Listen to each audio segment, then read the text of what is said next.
Wesh les gars, c'est Triniel, j'espère que vous allez bien, moi ça va super. Aujourd'hui on se retrouve pour une nouvelle vidéo, une vidéo config à l'ancienne. J'espère que la vidéo vous plaira.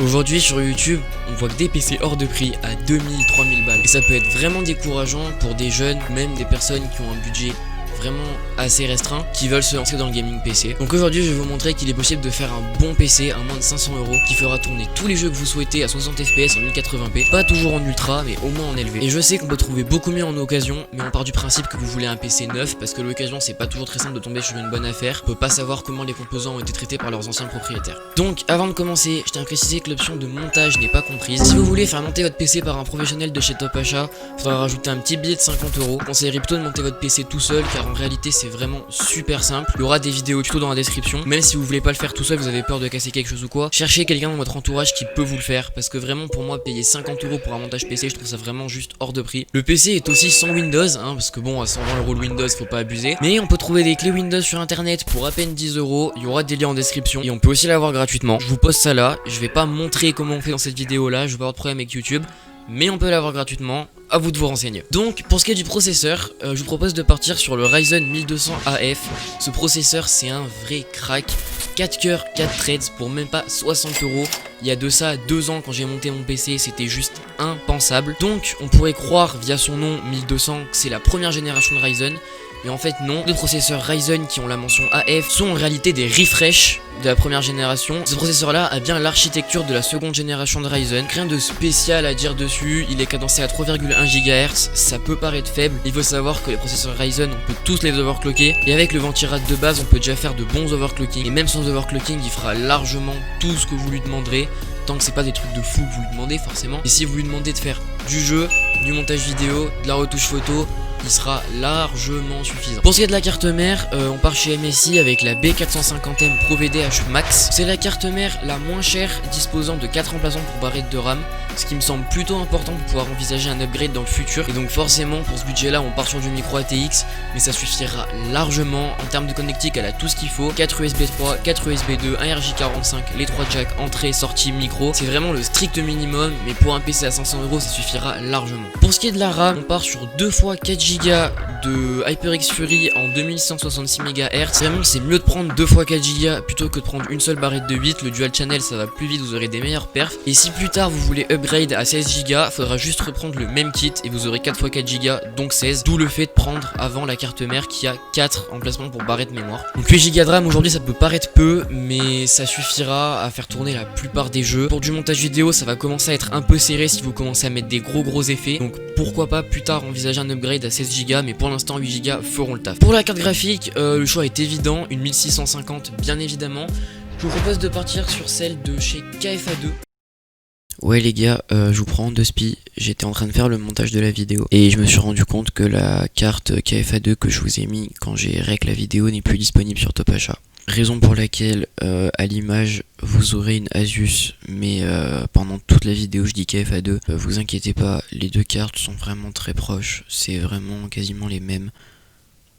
Et les deux sont des très bonnes cartes, donc voilà. Juste vous, si vous voulez prendre la config, prenez-en une des deux, ça va dépendre de quand vous la commandez et du coup de quelles pièces vont être disponibles. Bref voilà, c'est tout, bonne vidéo.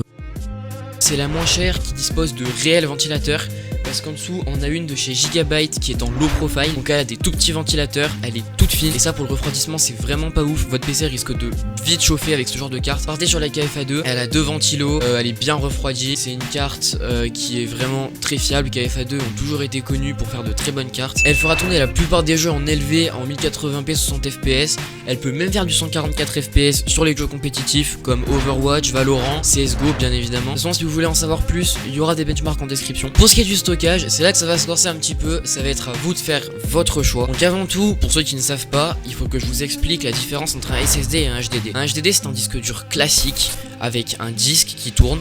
et qui stocke vos données. Un SSD, c'est un disque dur en mémoire flash. C'est un peu comme on trouve sur une clé USB, vraiment expliqué très vite. C'est un peu la même technologie qu'on retrouve sur les clés USB. C'est beaucoup plus rapide, mais c'est beaucoup plus cher. Donc dans notre cas, avec le budget qu'on a, soit vous pourrez partir sur un SSD classique avec la technologie SATA qui aura des très bons débits, mais qui aura uniquement 256 Go. Soit vous partez sur un HDD parce que vous avez besoin de place. Donc dans ces cas-là, vous prenez un Seagate Barracuda ou un Western Digital Blue, c'est la même chose. Prenez-les bien en 7200 tours minutes par contre, parce qu'en 5400 c'est vraiment très lent. Avec ça, vous aurez 1 Tera, mais ce sera beaucoup moins rapide. Par exemple, à l'allumage de votre PC, ce sera plus lent. Les temps de chargement de vos jeux seront plus lents. Les menus Windows s'afficheront plus lents. Le chargement des applications seront plus lents. Mais vous aurez plus de place et en vrai, ça reste largement utilisable. Et sinon, pour ceux qui veulent mettre un petit peu plus d'argent, je vous propose un autre SSD qui est le Kingston A2000 250 Go qui utilise la technologie NVMe, qui est une technologie juste géniale. C'est comme un SSD normal, mais en beaucoup plus rapide. En plus c'est plus simple à installer de par le port M.2. Donc là voilà, c'est à vous de faire votre choix. De toute façon, moi je vous conseille de prendre celui qui vous correspond le plus parmi les 3 que je vous ai cités. Et par la suite, si vous avez pris un SSD, prenez un HDD ensuite, parce que dans tous les cas vous en aurez besoin. Et si vous avez pris un HDD, prenez un SSD par la suite, parce que vraiment un SSD ça va vous changer la vie. Pour ce qui est du boîtier, là aussi c'est à vous de faire votre choix. Un boîtier c'est une question de goût avant tout, mais il faut tout de même faire attention car tous les boîtiers ne sont pas bons du tout. Quand on choisit un boîtier, il faut vraiment faire attention au flux d'air et à la place disponible pour faire un bocal management. Dans ce budget, moi je peux vous conseiller le Aerocool Cylon Mini qui est sobre, discret. Le petit liseré RGB à l'avant rajoute vraiment quelque chose. Et comme son nom l'indique, il est petit, donc il peut être très pratique si vous êtes amené à transporter votre PC. Si vous voulez un autre boîtier, vérifiez bien que le flux d'air est correct et qu'il y a de la place dedans pour bien faire passer vos câbles et tout, c'est super important. Pour ce qui est de l'alimentation, moi je vous propose la Cooler Master MWE bronze en 450 watts. Donc comme son nom l'indique, elle est certifiée 80 plus bronze. Si vous voulez une alimentation plus puissante pour plus tard, pour prendre une meilleure carte graphique, un meilleur processeur, prenez une 550 voire une 600 watts, mais prenez pas plus, ça sert à rien. Ça sert à rien puisque les composants tendent aujourd'hui à être de moins en moins consommateurs en énergie. Si vous prenez une autre alim, faites vraiment attention à ce qu'elle soit au moins certifiée 80 plus bronze, sinon vous aurez une alim qui sera pas fiable et qui va vraiment consommer beaucoup. Le 80 plus passe à la limite, mais vraiment une alim pas certifiée, c'est à fuir. Donc voilà, on se retrouve avec une config qui coûte 509,93 € avec le SSD NVMe, 494,93 € avec le SSD SATA et le HDD. Si vous voulez des conseils, si vous avez des questions, je reste disponible sur mon Insta et sur mon Twitter qui sont dans la description. J'espère que le retour des vidéos config vous fera plaisir. On vient de passer les 800 subs sur la chaîne, alors vraiment un grand merci à tous. N'hésitez pas à vous abonner et à activer la cloche pour ne rater aucune de mes prochaines vidéos. Et d'ici là, on se retrouve en live presque tous les soirs sur mon Insta, mon Twitter qui sont dans la description. Bye tout le monde.